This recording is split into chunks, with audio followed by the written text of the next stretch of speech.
নমস্কার। যেনারা এই ভিডিও দেখছেন তাদেরকে ধন্যবাদ। আমার এই ভিডিওগুলো ফলো করবেন, সাবস্ক্রাইব করবেন, কলিং বাটনটা অন করবেন, কিছু গুরুত্বপূর্ণ ভিডিও আপনারা পাবেন।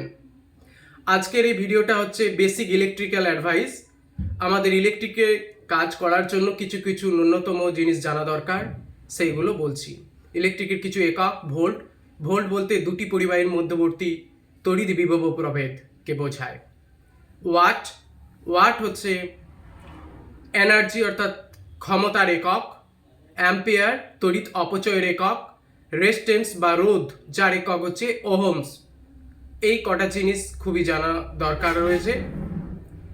আর অ্যাম্পিয়ার নির্দেশ করবে ভোল্ট এবং ওয়াটের ওপর। 1000 ওয়াট সমান 1 কিলোওয়াট, আর 1 কিলোওয়াট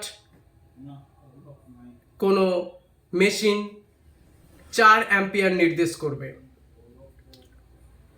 আমরা যে কোনো মোটর, দু ধরনের সাধারণত মোটর ব্যবহার করে থাকি, ড্রাই এবং ওয়াটার। সাবমার্সিবল এবং ড্রাই মোটর বা মনোব্লক পাম্প এগুলো ব্যবহার করি।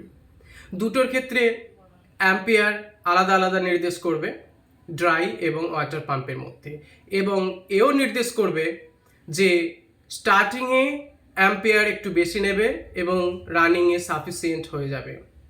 সেটা কত এইচপি মোটর কত অ্যাম্পিয়ার স্টার্টিংয়ে নেবে, রানিংয়ে কত নেবে, এই বিস্তারিত আলোচনা নেক্সট ভিডিওতে আমি দেবো। তাই যেনারা আমাকে ফলো করছেন তাদেরকে অনুরোধ, সাবস্ক্রাইব করুন। এই ধরনের কিছু গুরুত্বপূর্ণ ভিডিও আপনাদের কাছে তুলে ধরবো আস্তে আস্তে করে, আপনারা যাতে বুঝতে পারেন। নমস্কার, ধন্যবাদ।